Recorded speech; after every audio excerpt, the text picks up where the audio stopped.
Turn now to a member of the River State House of Assembly, an MA judge. Thank you for joining us on the news this hour. Talk to us about why you and your colleagues have now left the PDP, the platform of which you won elections. All right. Okay. Thank you for having me today.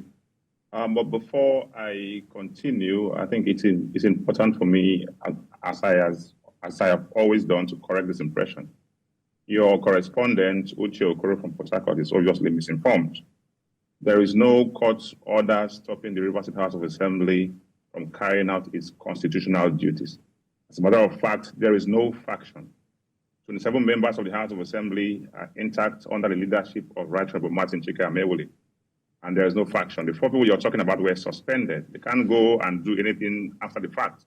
What's important is that they are suspended and they remain suspended until otherwise decided by the House.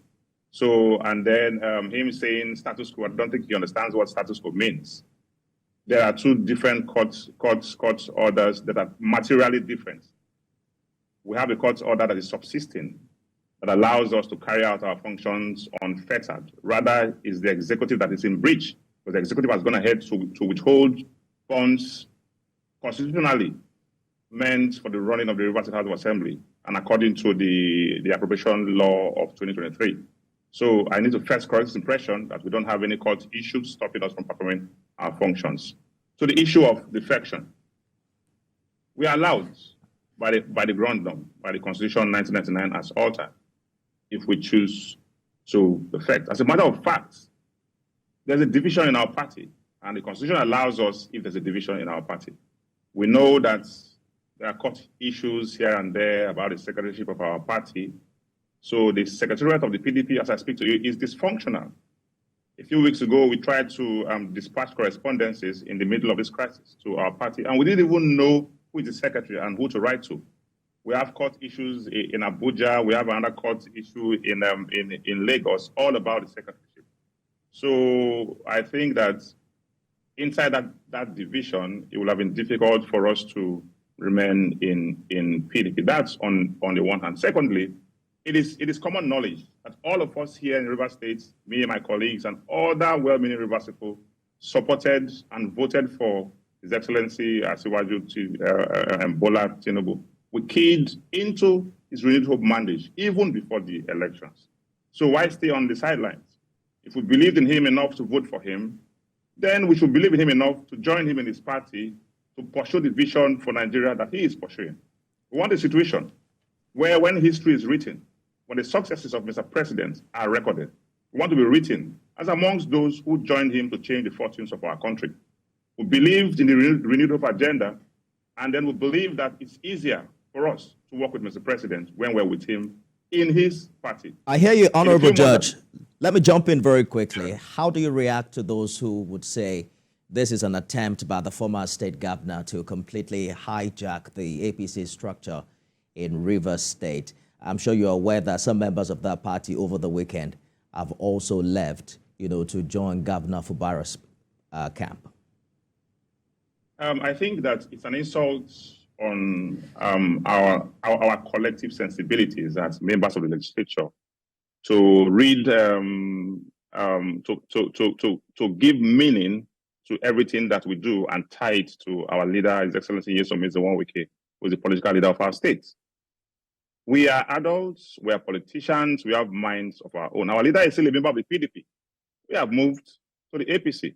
So I think it is misplaced to begin to say that this can be tied to whatever it is, it's what it is. We have decided, we have taken our decisions, we have moved. There's division in our party, we have moved to join Mr. President to achieve his renewed hope agenda. And that's what we have been, our state, it's unprecedented. That our state has benefited so much in the few months that Mr. President has been president.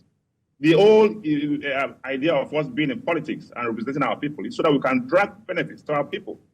And where the light lives is where we go.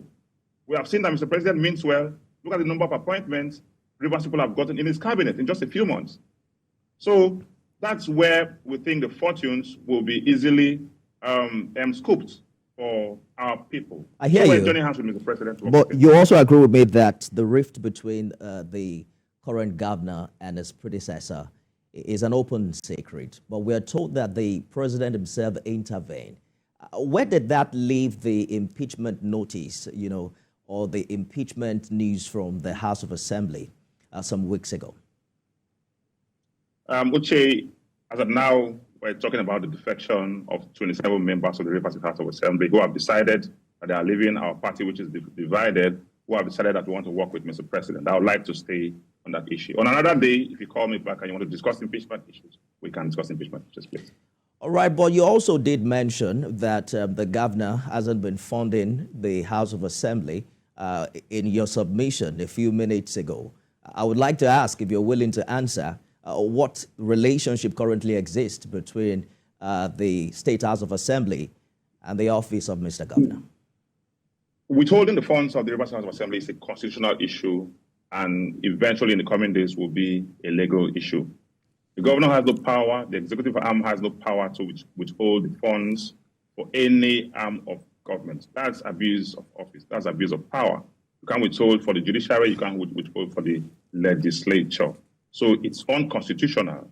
And so what should be done has been done. I only want to overflog that issue. What is known and what's in public domain is that the funds meant for the running of the House of Assembly of Rivers State have been withheld by the executive arm of government. And then legal steps will be taken.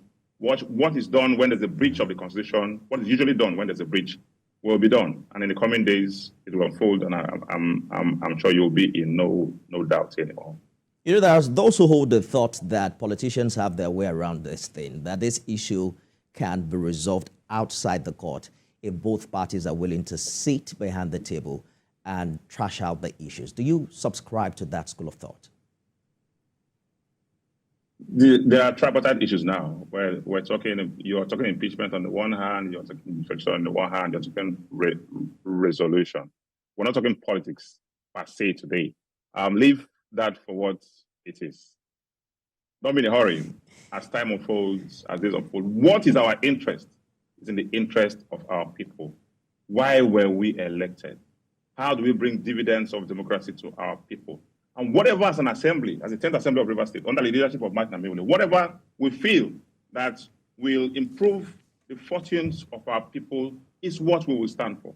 What will be the interest of Rivers people is what all we know, all we sleep, all we eat, is the interests of Rivers State. All right. So whatever will improve the fortunes of our people is what we will stand with. It's interesting, though, to hear you say, it's interesting to hear you say that we're not talking politics. You just left the PDP to the APC.